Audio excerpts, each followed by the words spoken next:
I flew over all the way to New York City just to be able to try out what's supposed to be the best boulder in all of Central Park. That boulder is YoYo Jimminy, which is a V11. Most of this boulder looks pretty normal, and what makes it special is the final move, which is supposed to be the crux, that features this kind of slam dunk move to a lip that makes for a pretty cool finishing sequence. Unfortunately though, that went about as well as you could expect for having a wet landing, glass everywhere, and also having zero crash pads, because apparently Central Park has zero crash pad rental services anywhere nearby. The closest thing that I could find was this bouldering gym that was just too far out of the way that would have added 2 hours round trip. So instead what I opted to do for this video was just try out some of the more moderate classic climbs in the area, which were Smack the Dragon, which is a V6, and Coma's Roof Stand, which is a V6 also. Before I get into the climbs that I did actually get a chance to do all the way, here's just a little bit of a breakdown I did while I was at the boulder YoYo Jimminy.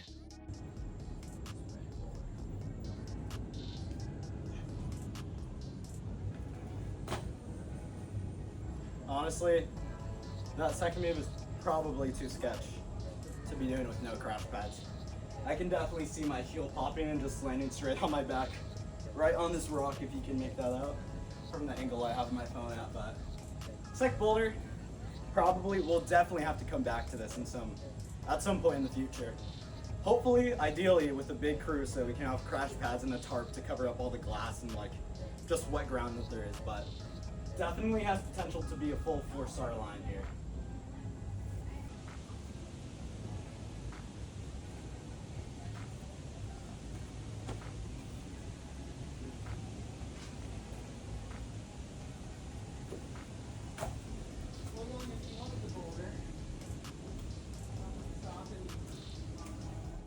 So as you can see, it's a pretty cool line, and I was honestly pretty sad I couldn't really get to work on it. I was having a lot of fun just trying out the first couple moves, but honestly everything after the second one was just a little bit too sketch to do without crash pads.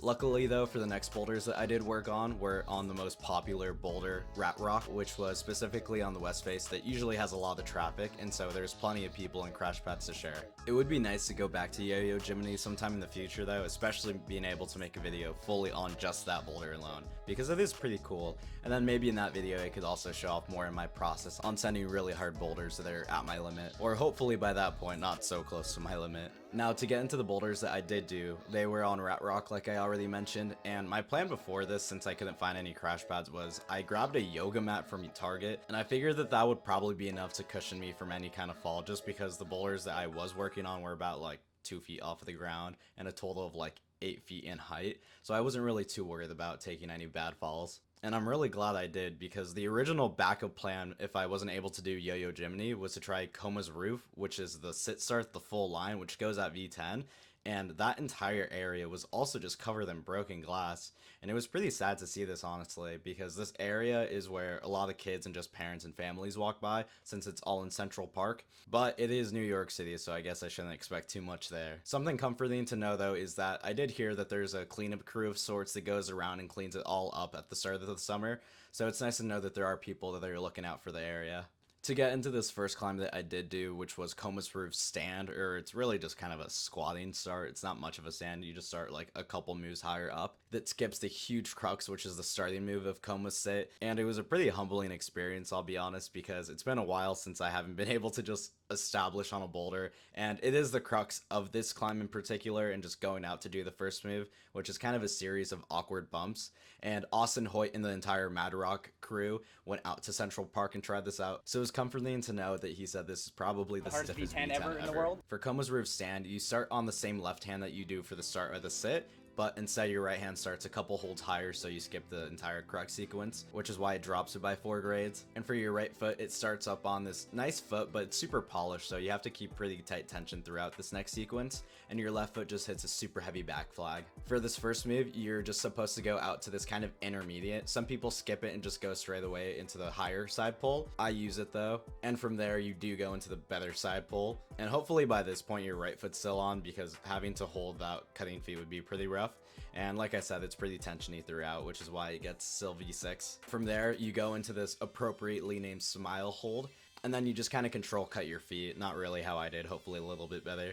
and go over to what should be kind of the lip of the climb, but it kind of rounds over, so there's not really a lip, and you're just kind of smacking on different slopers with your hands. And from there, there's a bunch of hand and feet options all around, so you can top it out without hopefully too many problems.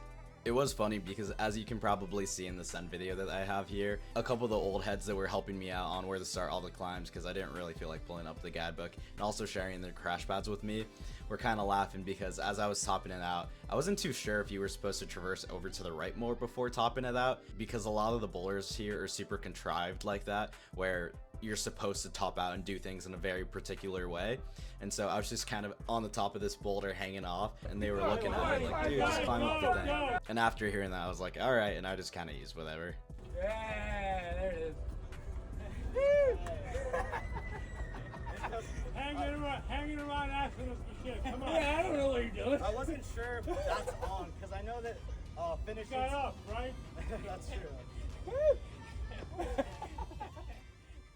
As I mentioned in the YoYo Jimminy boulder, the holds there were a lot better than I would have expected, honestly. I mean, they were really polished and greasy, but it wasn't too bad, and I've definitely seen worse rock. And it was pretty much the same deal here at Rat Rock, where the holds weren't too bad, and I was honestly pretty impressed with the movement of these boulders for being in the middle of a park of a huge city in the US. And the next boulder up for this session was Smack the Dragon, which is also a V6, which all lies in the first move pretty much, kind of a similar pattern to the sit start for Coma's roof.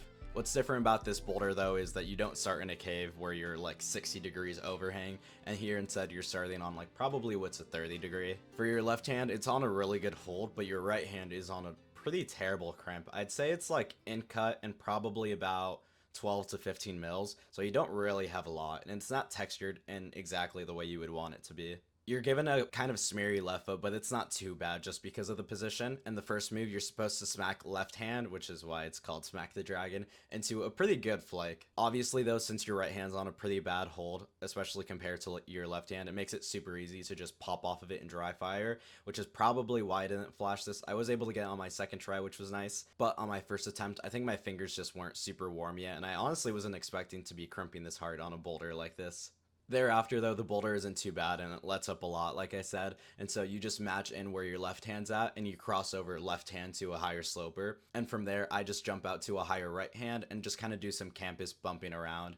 There's plenty of options all around for feet too, so you just kind of have to pick something, and that's why I kind of fumbled around a little bit here for the mantle, but it wasn't too bad all in all, and so I was pretty happy to get this boulder on my second try.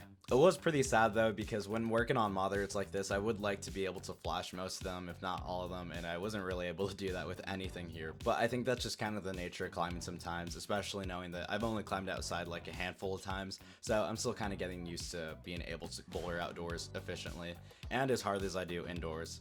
Something that's slightly embarrassing that I wasn't too sure if I'd bring up was that there was actually a third boulder that I tried in the same area, Rat Rock, which is called the Polish Traverse, which is a V5. And I don't know if I said this already, but I got smacked down pretty hard on Coma's roof, which is why I decided to opt out of that and just move on to these moderates. And so on this V5, it's super long. It's kind of a contrived climb like everything else in the area, but this one feels all the more so just because if you use the wrong holds and even in the wrong sequence, it goes from feeling like V5 to honestly probably V9 if you climb it pretty bad.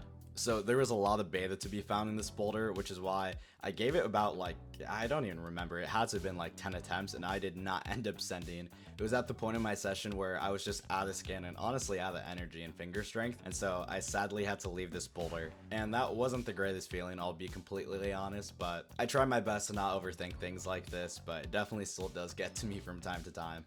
Again though, Austin Hoyt did mention that this is probably like the stiffest V5 ever, and so that helped me sleep a little bit better at night.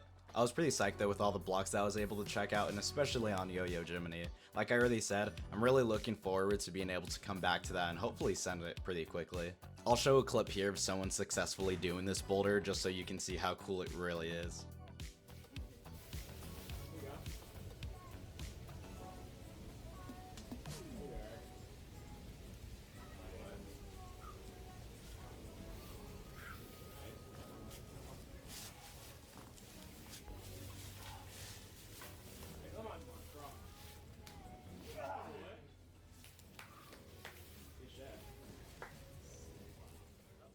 This video wasn't anything too special, and I honestly didn't film too much, but I thought it would still be pretty fun to just show off what I did in Central Park and some of the cool boulders. I'm not too sure yet what I'll have cooking for next week's video, but it'll hopefully be something a lot better. Same thing as always though, if you enjoyed the video, feel free to leave a like, and also, let me know what your favorite place to boulder outdoors is. Maybe I'll be able to check that out in some video in the future, which would be really cool. But if not, thank you for watching and making it all the way through to the end of this video if you did, and I will see you in next week's video.